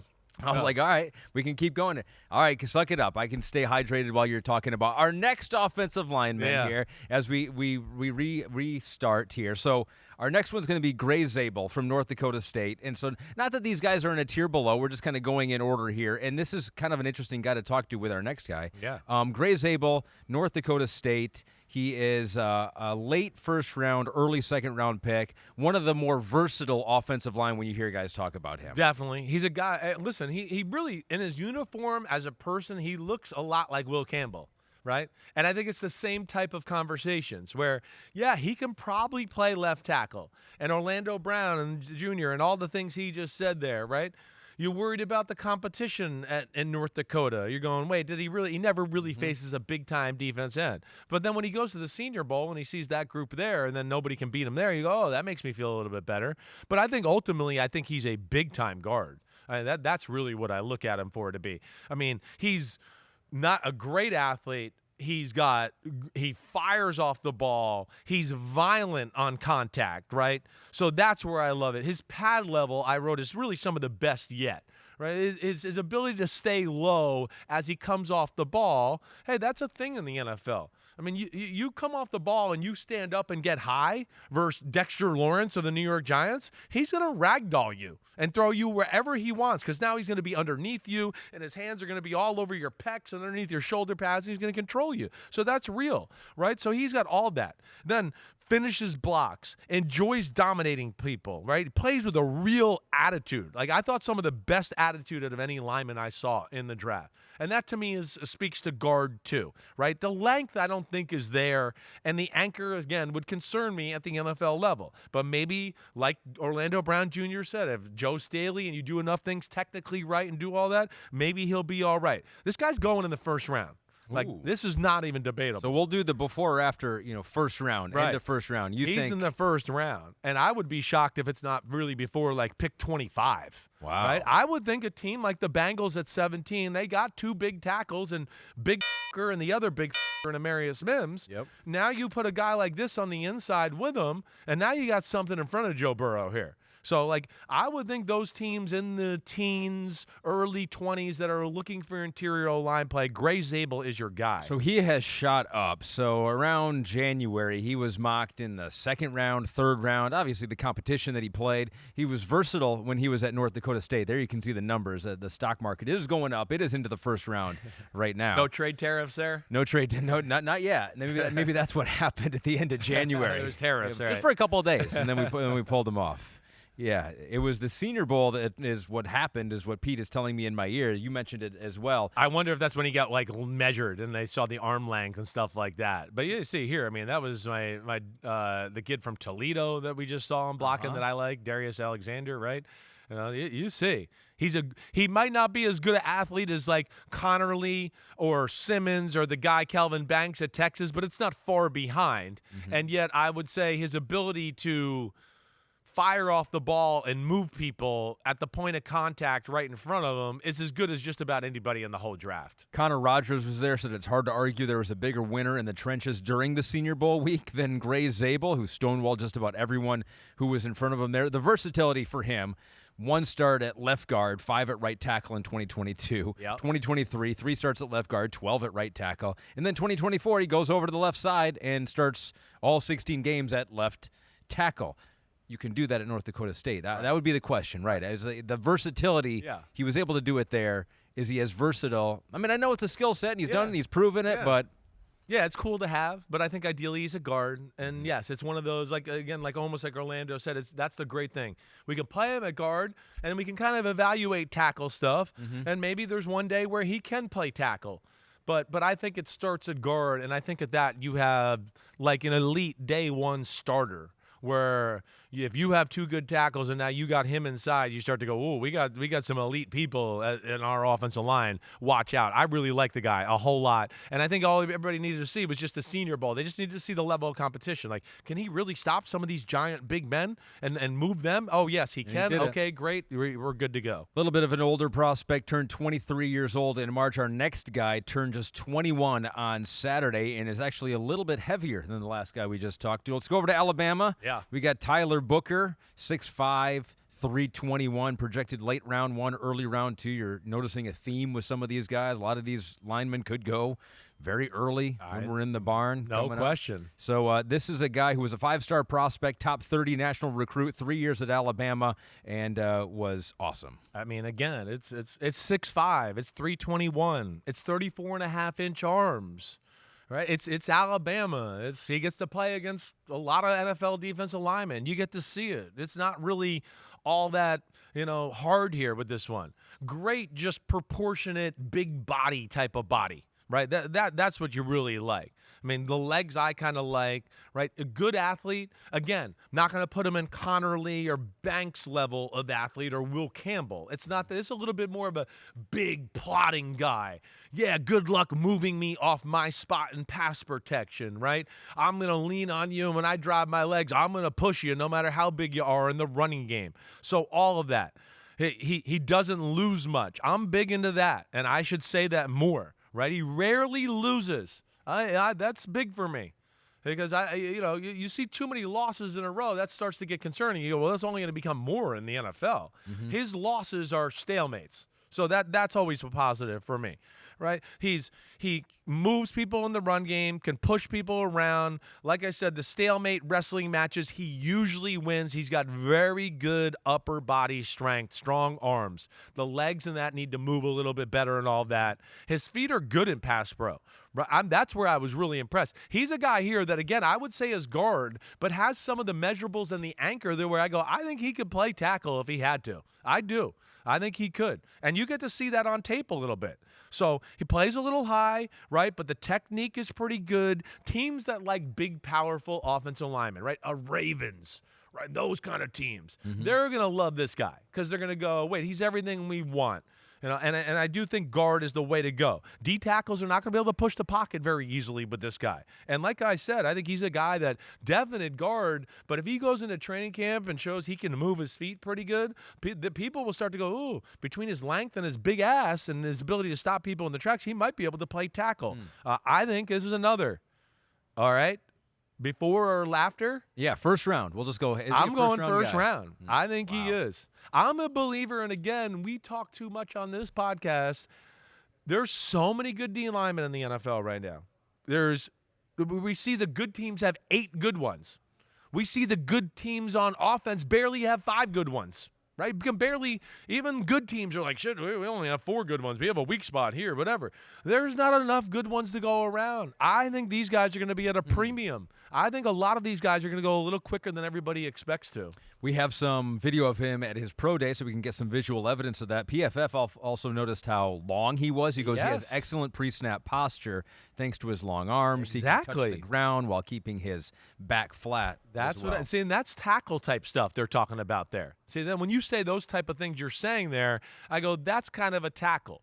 So that's where we'll see. But again, you'll see the movement's good. This isn't, like I told you, it's not super crazy athlete like Conerly or Banks. That's not what he is. This is a little bit like, hey, he's an athlete, but he's going to be able to really move people. And Dexter Lawrence's of the world are not going to be able to push him back automatically when they're lined up over him in a passing situation. I think that's where he'll have a lot of value. And he grew up in the pizza capital of America, New Haven, Connecticut. Although you don't think it's the I don't best think pizza so. Yeah. I think you can't as someone from New Jersey. No, of course not. New York guy, absolutely too. not. All right, I mean, I think it's very good. I know it's pretty good. I know it's good.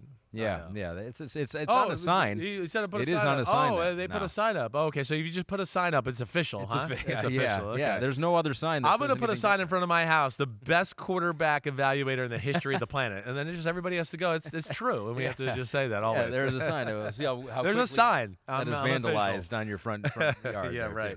A couple more linemen to talk about. This one's from Ohio State once again, 6'4", 315, Donovan Jackson. Yeah. He is being projected early to mid round 2, 5-star recruit out of high school, 4 years at Ohio State, 3 of them as a starter at left guard. I think he goes before the mid-round 2, okay? I'm not going to say first round. Okay. I would not be shocked. I wouldn't Flirting be with it. mad at a team if they took him late in the first round.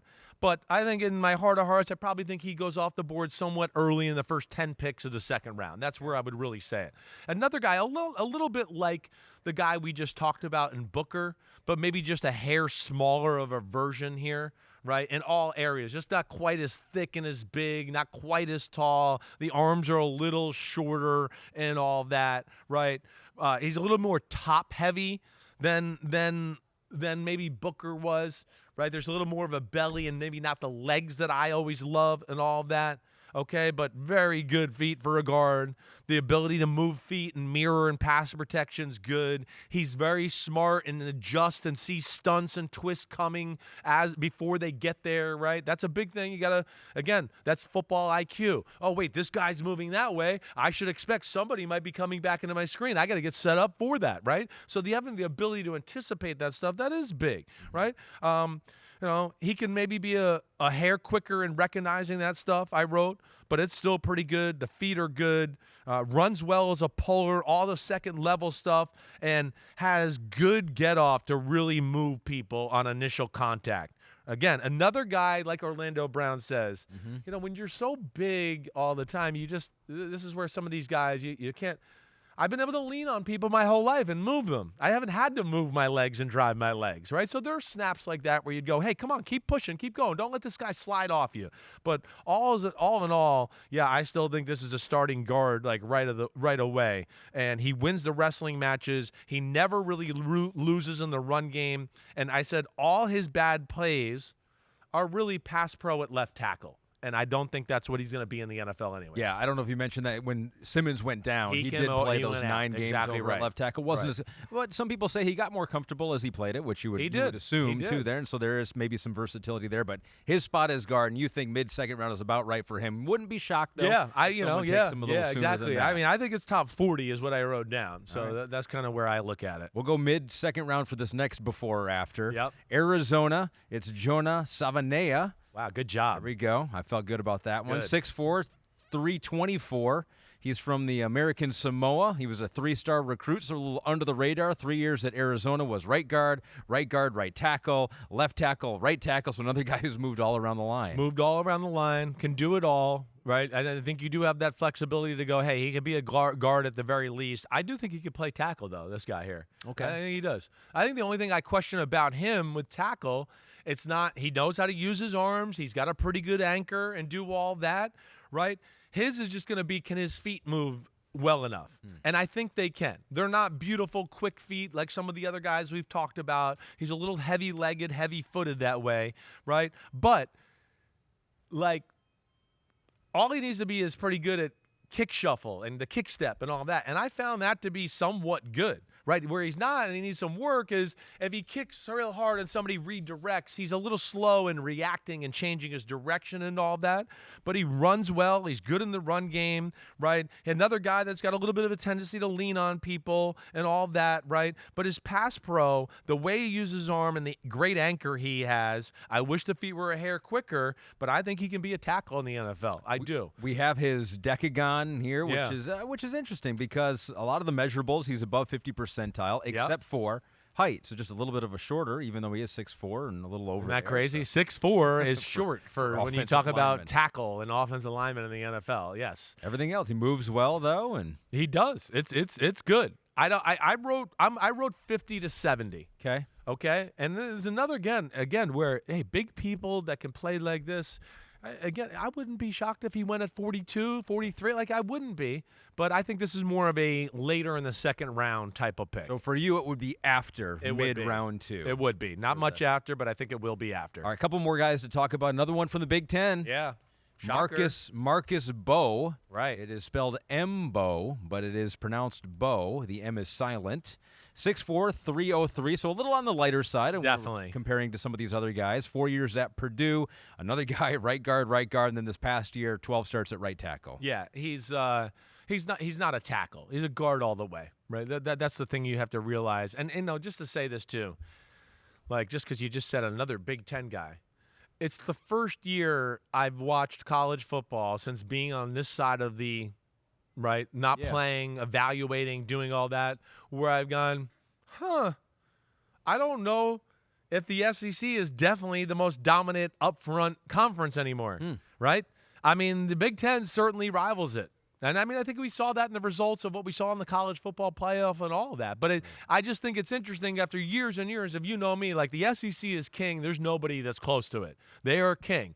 Now, I don't know anymore. The Big Ten has closed that gap in a big way, and we're seeing that. And Purdue was terrible, but exactly. they still have a stud. Got a guy, right? Yeah. And they had a guy like Nick Scorton there who then went to an SEC school and did that, right? But, yeah, I mean, he played right tackle. He's got the total athletic look. It's a lean look. He's another guy that, yes, the athletic, the Dolphins, the 49ers, I'm sure would love that kind of guy when they want that movement. He's got, I wrote, like a Cole Strange type of look. Remember him drafted late in the first round by the Patriots, who everybody got on him? But elite athlete, right? Might have the best get off and might be the fastest of every lineman we've talked about. That's the first thing you notice. When you kind of watch the film, you go, whoa, damn, that guy gets off the ball in a hurry, right? Like, incredible athlete.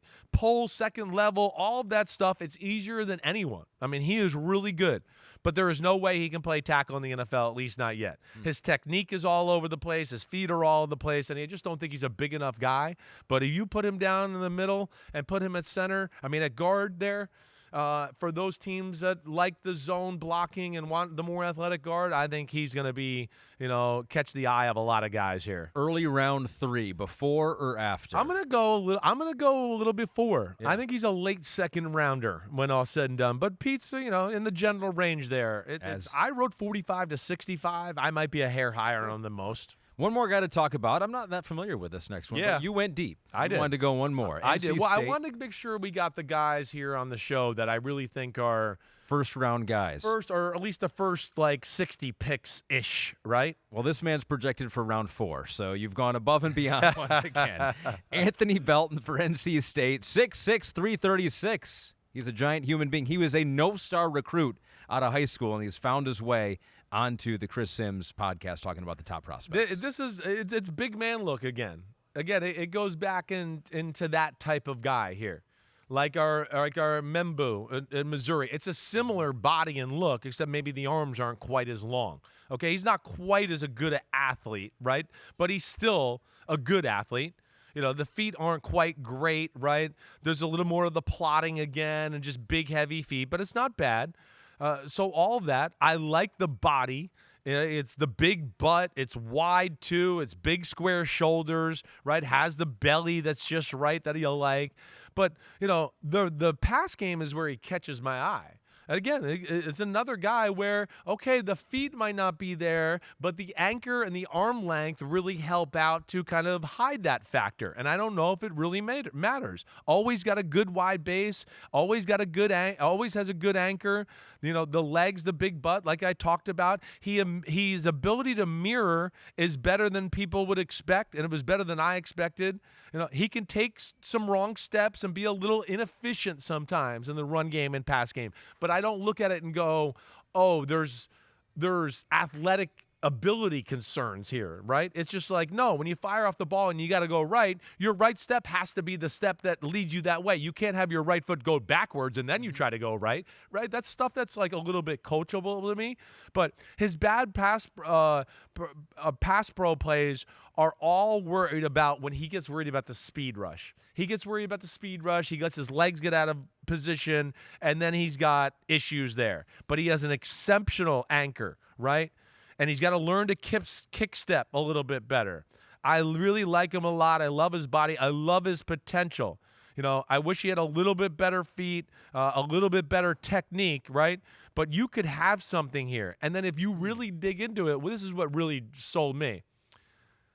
The end of the year, some of the things I was worried about watching early on in the year, I went, because I like to go let me watch a game in the first 2 games. Let me watch a game around the middle of the season. Now let me watch a game at the end of the season, right? I think that's the way you get to paint a full picture. At the end of the year, he fixed some of the things that I went, I didn't like this in game 1 when I watched. But here we are in game 11, and he's had a coach that's been like, hey, you keep getting beat this way. You keep getting beat this way, right? And he fixed it. And you see a cleaner tape that way. And he smothered people and got out on them instead of just waiting for them to hit them all the time. So I wrote late second round, right? It probably is more early third probably, but he's got some things I like and some potential there. You're diamond in the rough. Yeah, I think so. You think round 4, you think before. I do. I think it's before round 4. 4 years at NC State for him. In 2021, sat behind Ike Ekwonu, so no shame in that. Yeah. And then was the starter at left tackle for the next 3 seasons. Yep, and that's that was right. the Chris Sims diamond in the rough. DraftKings has the odds for the first offensive lineman to be taken in this year's draft, and they, like everyone else, expect Will Campbell to be that name. But listening to you talk, listening to Orlando talk. What do you think about it? Because Orlando kind of sounded like he favored Mbow more, well, right? he likes Simmons more than the Anybody. two of them. So I think that there is potentially some value in who will be. I don't know. I mean, with the concerns with Campbell's arms, and I think that I don't think it's a lock. Dunk. I don't think it's a lock. He doesn't deserve to be odds-on favorite. I think Membou's going to have something to say here. I do.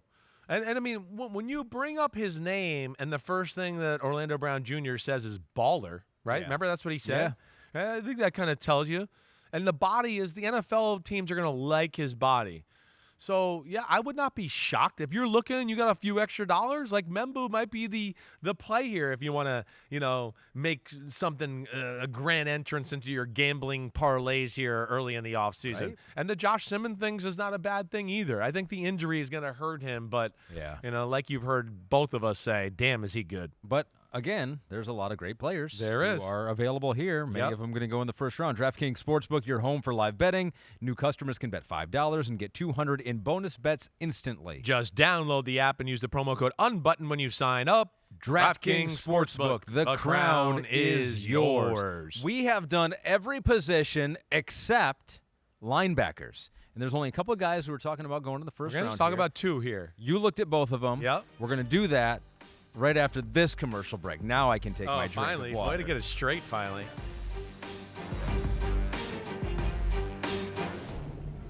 How many people asked you if you surf or you're a California surfer? I didn't get that one yet. I had a decent amount of coaches, though, and I always tell them, look, I could get up on the board, but for how I look, I should be able to surf a little bit better. Is mom a you need a haircut guy, or is mom let it grow? She was. She was a big you need a haircut guy, especially when it started growing. I kind of do need a haircut right now. I'm so sick of this. I have older kids, 18 to 40. I'm so sick of this damn haircut. I can't take it. He's you need a haircut Cut guy. your haircut, okay? That is Carson Schwesinger, UCLA linebacker. Did Mike just say that his mom was a you need a haircut guy? No, I feel like that's an insult. Right? It is. I mean, I'm that guy at my house woman. Right now. You're right. You should be you're right. He disrespected his mom and called him a man. I didn't even pick that up what you were saying there. Yeah. But don't you talk about my mama like that. It's your mama you're talking about. What are you talking about? Hey, you're talking shit about your own mama. Lindo Brown's going to get his blowtorch over here. You're hilarious. I know, but he was fun, Schwesinger, and we'll talk about him in a minute. But I am sick of that damn haircut. I mean, my damn son has it. Oh, everyone has I can't take it My son, anymore. too. I blame Patrick Mahomes. Yeah. He started it. And I keep telling my son, do you see Mahomes? He cut his hair. So let's start the new trend. Come on, do that. Please do. I don't like the way it looks. Exactly. It's so we'll talk about Carson here in a second, but we got 2 linebackers. And who knows, right? With all the hybrid positional flexibility and where could you put these guys? There's 2 guys that are being talked about, maybe first rounders, really only one in Jihaad Campbell. These are the for 2 Alabama. guys, though. But these are the 2 guys. They're the These two are the guys. Carson, what he did at the Combine, we'll get into that. But first, the Alabama guy, Jihaad Campbell, projected mid-round 1 in mock drafts, often mocked 19 to the Bucks. So it makes sense, right? Devontae Davis getting up there, right? I mean, they need it. That would make sense. So what do we think here? So oftentimes we say, okay, linebacker. Well, outside linebacker, that's more edge. Like, what position is Jihaad Campbell? He can play. He's a middle linebacker. See, this is what drives me. I love this kid. Okay, let me just start off right there. I love him. He's a player. Okay. And this is what drives me a little crazy. Like we heard Orlando Brown Jr. The Bengals need a middle linebacker, 17. Yeah, he would fit there too. They're going to take him, is what I'm going to report. Right. Put your money on that in DraftKings right now. But that's so.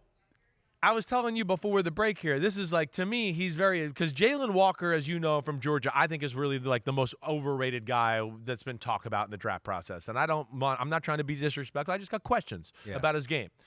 Jihaad Campbell, right, who's projected to be 10 picks later than him, I'm going to go, wait, he plays middle linebacker better than Jalen Walker.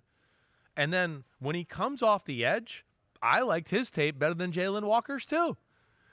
First off, Jihaad Campbell, let me just start there. On the edge, one of the last lines I wrote, as a pass rusher, the first step is elite, like as good as the top guys on the edge. I told you, like, it is not Abdul Carter, but it's not far behind it. It's right there with a Mike Green or anybody like that from Marshall that's an elite pass rusher. It's special that way.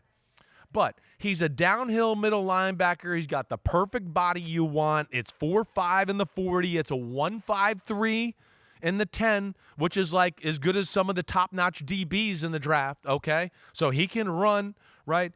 He comes forward quick. He gets right in the mix. That's what I always love.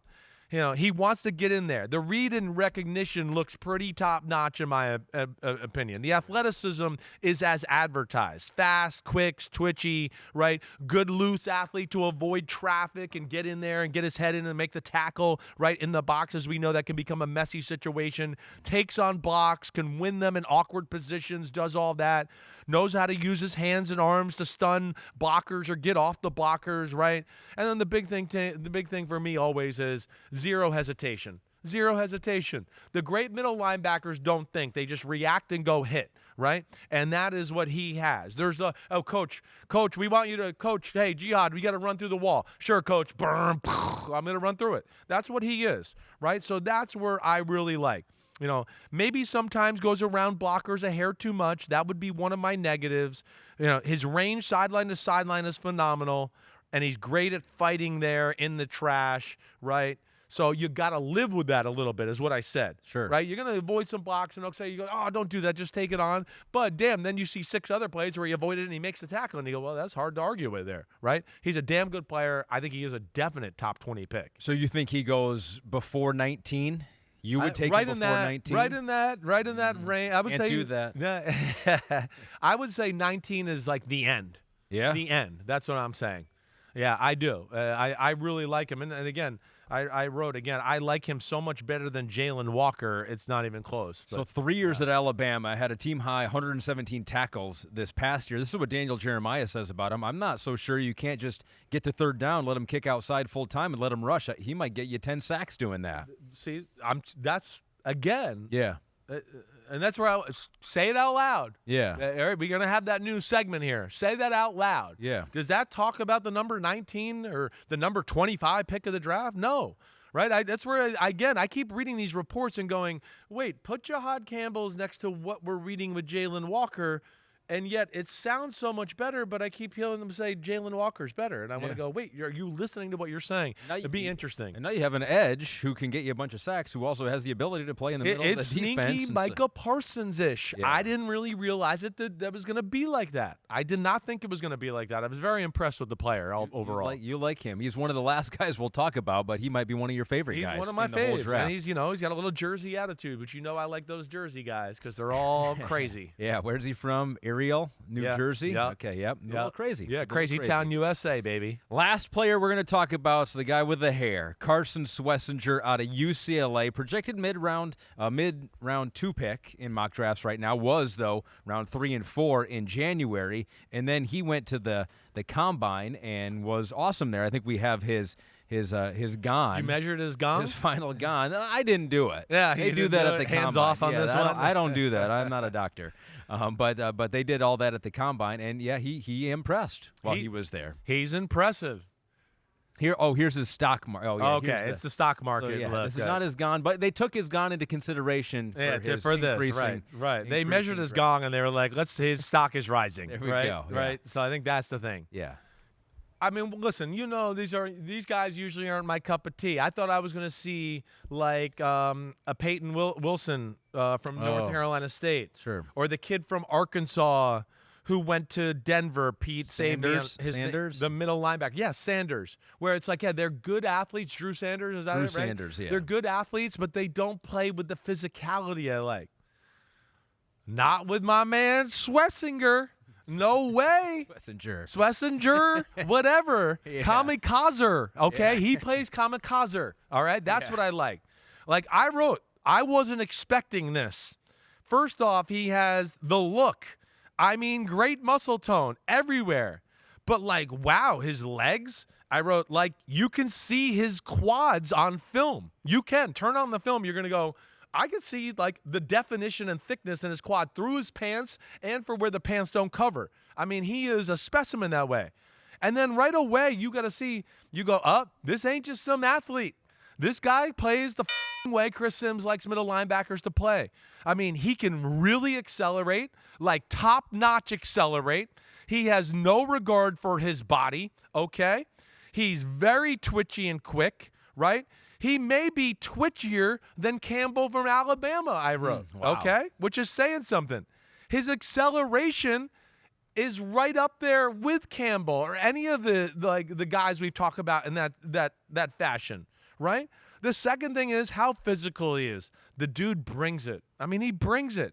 He's comfortable in the trash. He runs through the ball carrier as a tackler, right? He takes on blocks. He does it all. Like quick acceleration, change of a direction ability, in and out of transition and coverage. They're all elite, like elite. They really are.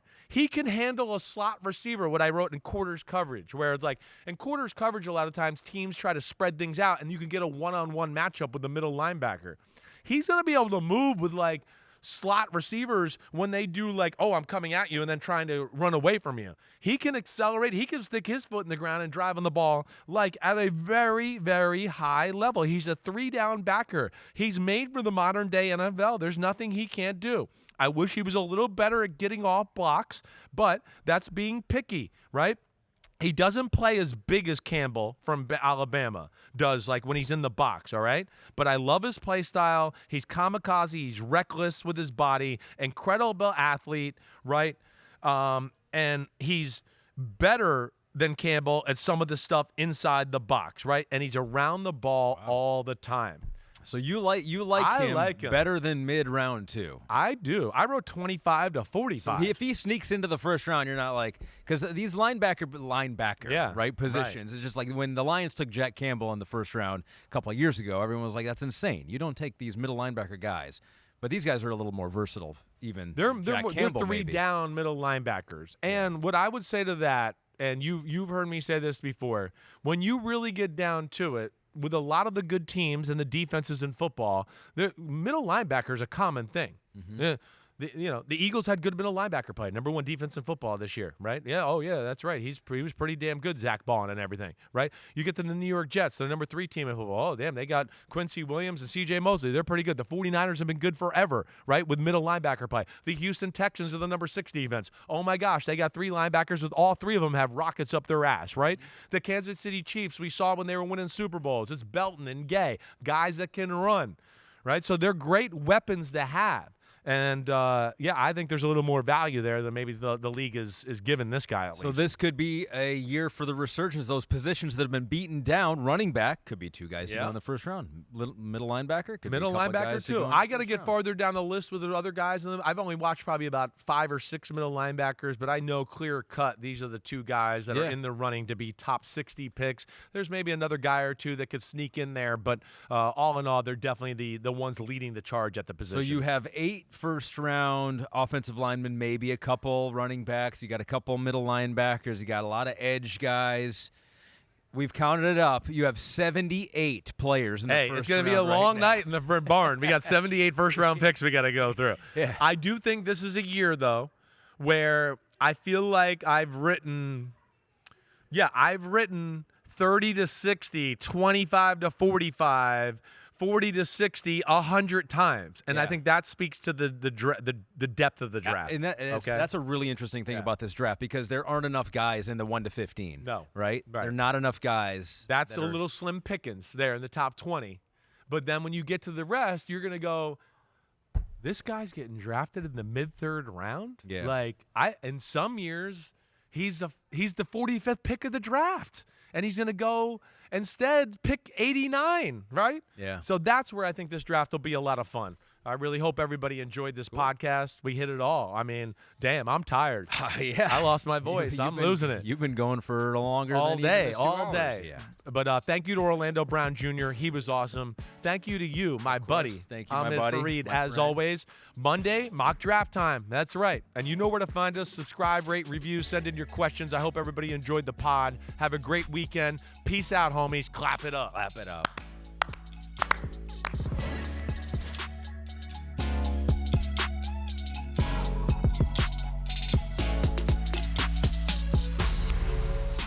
Thanks for watching Chris Sims Unbuttoned. Hey, just because the season's over, it doesn't mean we're over. We ain't going anywhere. The NFL never dies. We're staying right here. Hit subscribe. We got every NFL move. We'll react to that. Plus, Chris has got 4,719 draft prospect profiles to do. Thanks again for watching. Subscribe. You know where to find us. Peace out, homies.